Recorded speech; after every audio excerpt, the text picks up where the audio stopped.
Tiniis muna ni Rosenda ang lahat. Sa ngayon kasi pumapabor na naman sa kanya na may kasama ang ama, lalo na sa gabi na wala siya.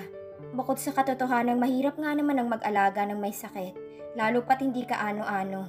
Inintindi na lang rin niya ang lahat tungkol sa sinabi nito sa pagkatao niya, lalo pat sa uri ng trabaho niya.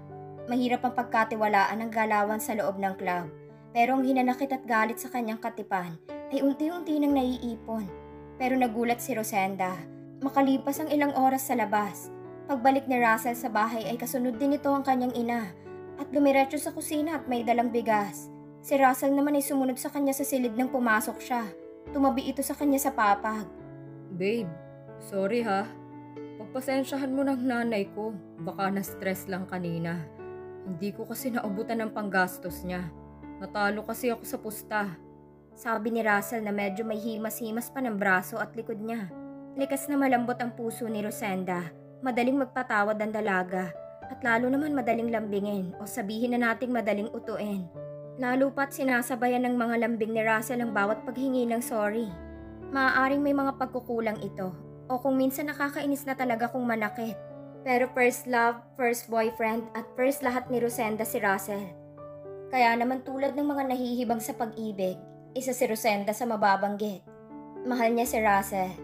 Tanging lalaking minamahal niya sa ngayon. Ilang beses na rin namang may nagtangkang sungkitin siya. Minsan pa nga harapan pa siyang nililigawan. Hindi seloso si Russell.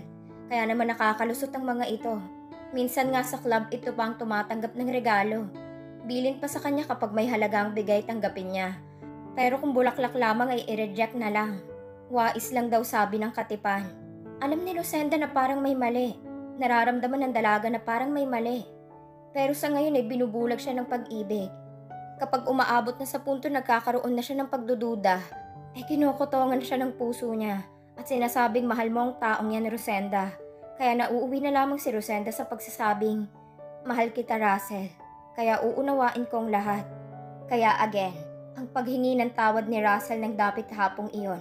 Ang mga haplos sa braso at likod ay nauwi sa mas malalim pa doon. Unti-unti ay may kasunod ng halik sa leeg ang haplos sa braso. Ang haplos sa likod ay pumasok na sa loob ng kanyang maluwang na t-shirt at humaplos na sa kanyang tiyan pa itaas. Kaya naman ang kanilang away at pagkainis ay napalitan ng mga kiliting nagdudulot ng pagkalimot at pumapawi ng galit. Isang agresibo at makahabol hiningang pagniniig ang naganap sa silid nila ni Russell. 2 oras matapos ang sandali ay magkasabay na gumayak sina Russell at Rosenda para pumasok sa club. 2 oras pa ang lumipas. Masigla at maharot na muling umiindayog si Rosenda sa ibabaw ng entablado na parang walang anumang problema sa araw-araw. Samantala, Green Meadow Subdivision, 9:45 p.m. Sir, umalis na po ang ilang sir. Mga na lang po at ilang mga tauhan nyo ang naiiwan. Kami na pong mag-asawang bahalang mag-ano sa kanila at mag-antabay sa hanggang sa magsiuwi. Magpahinga na po kayo, sir. Wala pa po kayong 1 linggo na. Sabi ni Tando sa kanyang among nakayuko sa lamesa. Ayos lang ako, Tando. Ang mga kamag-anak ko ba andyan pa? Ang biyanan ko nasan? Tanong ni Tyrone. Sus naman, sir. As if namang yun sa poder mo kulang na nga lang umano sa mo yun at sa kilikili mo. Alam mong yung lintang yun? Sabi ni Tando. Ay, sorry sir. Pasensya na kayo. Kasi hindi ko grabe. Hindi ako makatiis lalo pa sa lahat ng nang nadiskubre natin. Bakit nga po ba, sir? Ayaw mo magsalita, sir, na ganito ang ni Ma'am Marjorie. Kasi, sir, baka ikaw ang lumabas na Sabi ni Tando. Hayaan mo na. I don't mind. May kasalanan din naman ako kay Marjorie kahit papaano. Yun na lang ang huling regalong maibibigay ko sa kanya. Sabi ni Tyrone. Sir, paano po kung manatili dito ang yung linta, sir? Pati ang kinakasama nitong batang-bata pa at yung nagpakilalang kapatid daw ni Ma'am Marjorie. Dito ba titira? Patitirahin mo pa rin sila dito, sir? Tanong ni Margie, ang asawa ni Tando na nakalapit na pala sa dalawa at naghatid ng kape. Kung gusto nila, total malaki naman ang bahay ko at aalog-alog tayo. Saka nagdadalang tao ka na. Kaya mahihirapan ka ng asikasuhin ng pamamahala sa bahay. Hihilingin ko na lang na tulungan ka ng ina ni Marjorie. Naku sir, in your dreams, kung tamad at pasosyal si Ma'am Marjorie, mas lalo na ang nanay niya. Kung makaasta, akala mo hindi lumulusong sa palayan para mag-araro noong hindi mo pa nadadagit si Ma'am Marjorie. Sabi ni Margie. Psst, ang bibig mo. Nyo, hayaan mo na. Dahil sa mga naipal na kaso ay wala na naman silang mapapala kahit isang sentimo. Kaya kung gusto nilang tumira dito ay hayaan mo na. Konsuelo ko na lang yung bilang naging biyanan ko din naman. Sabi ni Tyrone. Pero ang huling katagang iyon ay nagbigay ng paninikip sa dibdib ni Tyrone at nagpanginig ng kanyang mga kalamnan. Ang pinipigilang galit at hindi mailabas na damdamin ay unti-unti nagpapahina sa kanya. Ngayong araw na ito ang libing ni Marjorie. Ang kanyang butihing asawa sa paningin ng lahat. Pero isang lihim ang itinatago nito na tanging si Tyrone lamang ang nakakaalam. May dahilan si Tyrone kung bakit nais niyang manatiling lihim ang lahat ng kanyang nalalaman. Pero ngayon ay wala na ang kanyang asawa. Kailangan pa ba niyang ipagpatuloy ang sinimulan niya? May ilang taon nang nakararaan? Mag-iisang buwan na ang lumipas matapos mailibing ang kanyang asawa. Kinailangan ni Tyrone na magkulong sa silid ng mga 3 linggo upang hayaan ang paniniwala sa mga nakakaalam na ipinagluluksa niyang kamatayan ng asawa. Sa ika-4 na linggo'y lumabas na si Tyrone. Pero sinadyang maging masungit at hindi pala imik. Tanging ang mag-asawang Tando at Margie lamang ang nakakaalam ng lahat. At ito lamang din kasing nakakapasok sa kanyang silid. Dahil sa lumalaki na ang tiyan ng asawa ng kanyang driver ko ang alalay na si Tando, ay nag-hard sila ng dagdag na 2 pang maid para hindi mapabayaan ng malaking bahay. Hindi kasi nangyaring inaasahan ni Tyrone na magkakaroon ng malasakit ang ina ni Marjorie sa bahay o sa kanya. Nakatira lamang ito roon, nakikikain, nagbubuhay reyna at mayaman dahil sa kasalukuyang sakop pa ito ng allowance na naging usapan nila noon ni Marjorie. Hindi pa naman niya pinuputol ang sustento niya dito. At ganun din sa ATM ni Marjorie na malamang ay ang ina ang nagwi-withdraw sa ngayon. Sige, magpakasaya muna kayo sa ngayon. May hangganan ng lahat. Tulad ng mga lihim, may araw din na mabubunyagan lahat. Sabi ni Tyrone habang nakatanaw sa bintana. At sa kawalan, sa malayo ay mukhang pinagmamasdan niyang naglalampungang biyanan. At ang bagong kasintahan daw nitong mas bata pa nga sa kanya tingnan ayon sa pag-describe ni Tando. Nakasampa daw ang mga ito sa motor na alam niyang ang biyanan ang may bili gamit ang credit card na bigay niya. Alam niya yon dahil pumapasok lahat yun sa data ng lahat ng expenses niya. Sa ika-2 buwan ay saka hinarap ni Tyrone ng ilang papeles at mga dapat asikasuhin sa kanyang mga negosyong pansamantalang ipinagkatiwala sa kanyang mga assistant. Doon lamang din niya nagawang harapin ang mga kaso at mga documents sa pagiging mag-asawa nila ni Marjorie. Kailangan niyang baguhin ang kanyang will and testament at ipa-close ang lahat na may kinalaman sa asawa. Nakaramdam ng pagkabagot si Tyrone, kaya niyaya nito si Tando na lumabas ng opisina at mag-unwind. Sinabi niya na gusto niya sa maingay na lugar at may malakas na music, kaya naman dinala siya ni Tando sa Angels Club. Nasaan tayo, Tando? Tanong ni Tyrone. Sa isang club, sir. Dito sa May Malate. Wow, ang gaganda ng chicks dito, sir. Sigurado ako mag-e-enjoy ka. Sabi ni Tando. Sira ulo ka, Tando. Ang sabi ko sa bar, hindi sa club. Sa tingin mo, ma-appreciates ko to? Nadismayang sabi ni Tyrone. Sorry naman, sir. Hindi mo nilinaw pero sir, nandito na tayo. Saka naririto ang sadya mo eh.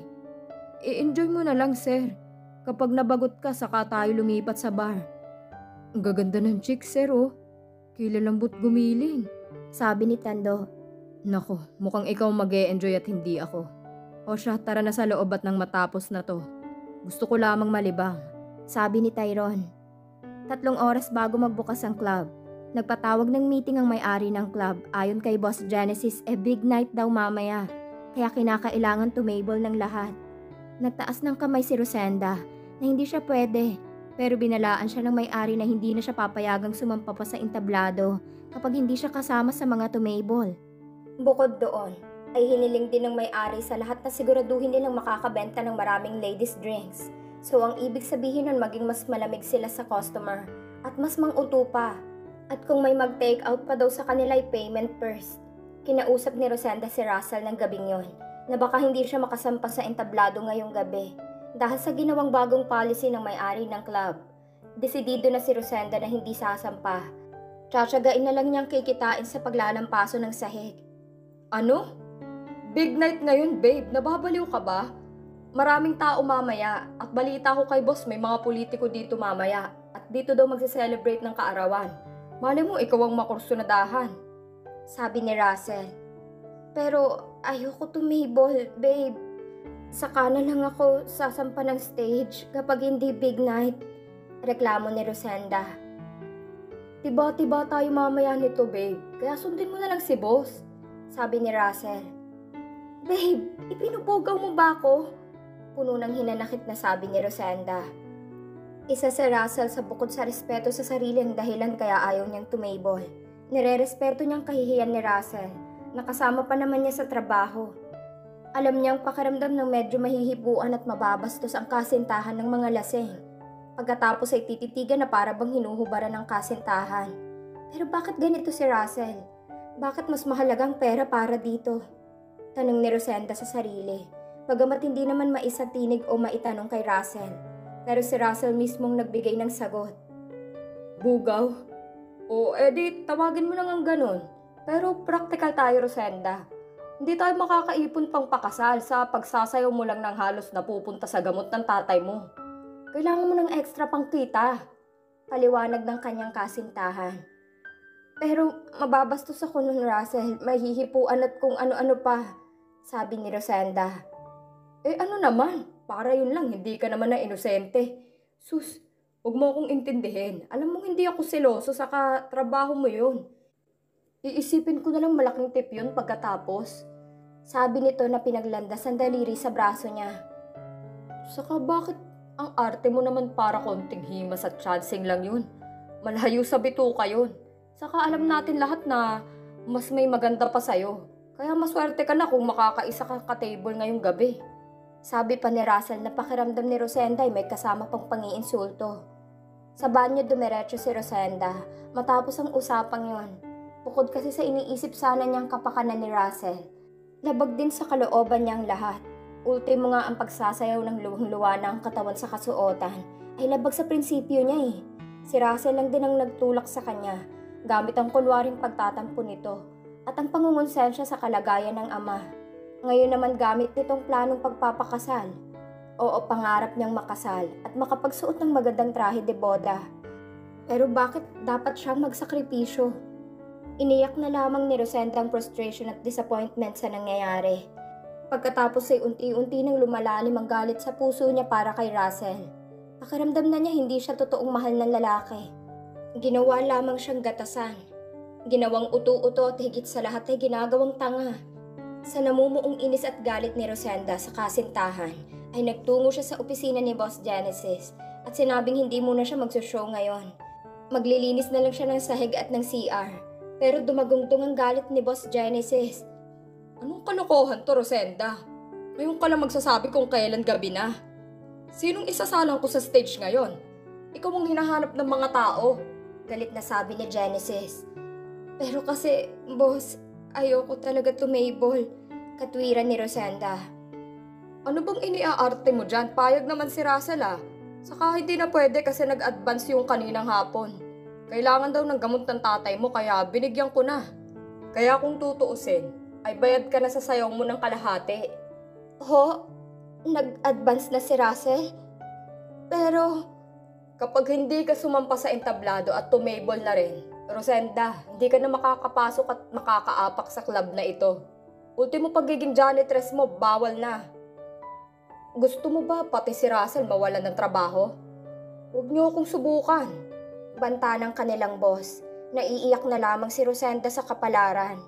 Kuyumampalad na hinanap si Russell. Nakita niya itong nakikipag-usap sa isang receptionist sa club. Ilang beses na niya nakikita magkausap si Russell at Nadia. Panglima na ata ngayon. Nilapitan niya ang katipan. Russell, bakit ka naman bumalik kay boss at hindi na nasabi ni Rose ang sasabihin dahil tinakpan ni Russell ang bibig niya at tinatak siya palabas ng exit door. Ano ba? Sigaw ni Rosenda nang bitawan siya sa wakas ni Russell. Tumahimik ka kasi. Doon ka pa nagdadadakdak sa may ibang tao eh. Inis na sabi ng kanyang katipan. Ano naman kung marinig niya? Pare-parehas lang naman tayo ng likaw ng bituka, sabi ni Rosenda. Ano bang pinagpuputok ng butsi mo? Walang interes na tanong ni Russell. Bakit ka bumalik kay boss? At ginamit mo pang sakit ng tatay ko? Binili mo na ba ng gamot si tatay? Sabi ni Rosenda. Hindi naman ako pagbibigyan nun kung hindi ko sasabihin na para sa tatay mo eh. Alam mong kuripot yun. Asa na ang pera? Malaki yun. Kalahati ng buong kabayaran ko daw yung kinuha mo. Kailan ka bumili ng gamot ni tatay? Hindi ko binali yun para sa tatay mo, no? Binali ko yun kasi kailangan ni mama ng pera. Uuwi daw ito saglit sa bahay namin. Ipapaayos ang kusina. Dahil nagbabaha na dahil sa tagas sa tubo ng gripo. Hindi maaasikaso kasi wala nga kami dun, di ba? Ano? Halos madismaya si Rosenda na gano'n na lamang ang dahilan ng pagbali nito. Bukod pa sa malaking halaga iyon para sa pagpapaayos lang ng tubo. Pero sobra-sobra yung bali mo para sa tubo lang, sabi ni Rosenda. Masyado ka namang makwenta, Rosenda. Para akong ibang tao ah. Siyempre may pasobra dahil baka kung ano pang sira meron dun. Saka huwag kang mag-alala. Nasa akin ang ibang pera. Saka teka, ano bang masama dun? Asawa mo ako hindi ba? Inaalisan mo na naman ba ako ng karapatan sa pera mo? Nagsisimula ka na namang magyabang, ganun ba? Diyan ka na nga, umiinit ang ulo ko sa'yo eh. Sabi ni Russell na iniwan nga siya sa labas ng exit door. Nagpatong-patong ang inis, hinala at kawalang pag-asa ni Rosenda. Hindi na niya gustong mga nangyayari. Ayaw na niya sa sitwasyon. Gusto na niyang umalis sa sitwasyong yun. Pero paano? Paano siya aalis sa putik na kinasadlakan kung naroon ng taong hindi niya maintindihan kung bakit hinahanap ng puso niya? Paano niya tatakasan ang lugar na nagbigay sa kanya ng oportunidad na matulungan ng ama? Paano niya tatakasan ang mundong wala mang rehas na harang pero meron namang parang invisible na pader na nagbubuklod sa kanila at sa totoong mundong ginagalawan? At si Russell, hanggang kailan mamahalin ng puso niya? Hanggang kailan siya magpapakatanga? Hanggang kailan siya magiging bulag sa katotohanang nakikita naman niya araw-araw? Hanggang kailan nga ba? Nanatili pa si Rosenda sa likod ng bar. Sa madilim na lugar na yun ay ibinuhos ni Rosenda ang luha. Natauhan lamang ang dalaga nang marinig ang masiglang tugtog mula sa loob. Hudyat na bukas na ang club. Kuyumampalad na pumasok si Rosenda. Saka nagbihis. Tinanggap ni Rosenda ang kapalaran na wala na siyang matatakbuhan pa. Kailangan niya ng trabaho at hindi rin naman siya papayag na mawalan ng trabaho si Russell dahil sa kaartehan niya. Kaya muli nilunok ni Rosenda ang respeto sa sarili. Niyakap ang katotohanan sa kahinandang muli ang sarili. Ngayong gabi ang unang gabing gagawin niya ang lahat para makawala sa hawlang ito. At gagawin niya yun mag-isa. Unti-unti pero mag-isa. Bulong ni Rosenda habang nakatitig sa salamin at naglalagay ng perdible sa costume na may kalumaan na. Matapos makapaglagay ng lipstick at nag-spray ng pabangong in-order niya online, lumabas na ng silid sa gilid ng bar si Rosenda, kasabay ng ilang babae, at iplinaster ang nakakaakit ng ngiti. Hanggang ganap ng binuksan ng nagsasalimbay ang iba't ibang uri ng ilaw sa loob ng club. Wow! Masiglang umiindak ang dalawang babaeng balingkinita ng katawan, habang panay ang ikot ng maharot na paggiling ng balakang, nakasuot ng tila costume ni Darna at ni Wonder Woman ang dalawa. Hawig lang sa costume niya. Nakawig ng blonde parehas ang dalawa, sir. Paglalarawan ni Tando sa mga babaeng umiindak sa ibaba ng entablado. Bagamat utal-utal ay paminsan-minsan ay nagiging atando magsalita si Tando, lalo na pag walang pressure. Naku, sir. Ayan na, nagsibaba ng stage, sir. Mukhang palapit sa yung isa. Puktay na, malamang mabuhay yan, sabi ni Tando. Naku, Tando, kung naririnig ka lang ni Margie, malamang sa garahe ka matutulog. Walang kumot, walang sapin, walang katol. Si Tyrone na rin ang unang natawa sa biro. Naku, sir, sa itsura kong to, alam rin ng mga yan na butas ang bulsa ko. Malamang ikaw ang naiispatan ng mga yan sa dating at itsura mo, sir. Alam nilang paldo-paldo ka. Saka alam mo naman, sir, ang karakas ng mga yan. Alam na alam nilang mabobola nila sa ladies drinks, di ba? Malamang ko rin, sir. Napansin niyang kahawig mo si Ian Venerasyon, sir. Sabi ni Tando. Ikaw talaga, Tando. Napapaghalatang nagpaparamdam ka ng interes eh. Sabi ni Tyrone. Kaligayahan na ng kanyang tauhan ang makipagbiruan sa kanya. Sanay na ito at kampante na rin si Tyrone dito. Mas matanda ito sa kanya ng 2 taon.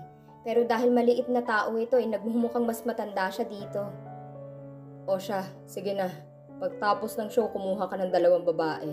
Huwag kang mag-alala, mananahimik ako kay Margie. Sabi ni Tyrone. Yun no, ang galante talaga ng amo ko. Yan ang tama nga, sir. Tumable ka para malibang ka, sir. Ipipili kita ng pinakabababong. Diba weakness mo ang malalaki at malulusog ang... Para namang makikita ko naman yun. Sabi ni Tyrone. Sir naman, anong ginagawa ng mga kamay mo? Bariya lang sa'yo ang halaga ng mga hipo ngayon. Sabi ni Tando. Natawa si Tyrone. Ikinatuwa naman ni Tando ang narinig na malakas na halakak ng amo. Matagal itong halos hindi tumatawa. Matagal na panahon din nagtiis ang amo niya. Matagal na panahong sinarili ang sakit ng kalooban. Hindi biro ang maiputan sa ulo. At hindi rin biro ang malaman ito ng ilang ulit. Hanggang ngayon ay palaisipan kay Tando kung paano nalalaman ng among kalokohan ng asawa nito. Pero siguro ganun talaga ang mga tulad nito. Malalakas ang pakiramdam. Hindi rin niya maunawaan kung bakit pinatagal ng amo ng 2 taon ng mga nalalaman. At hindi kinukumpronta ang asawa nito. Palaisipan pa rin kung paano nagagawa pang pakisamahan ng amo niya ang partidos ng dati nitong asawa hanggang ngayon.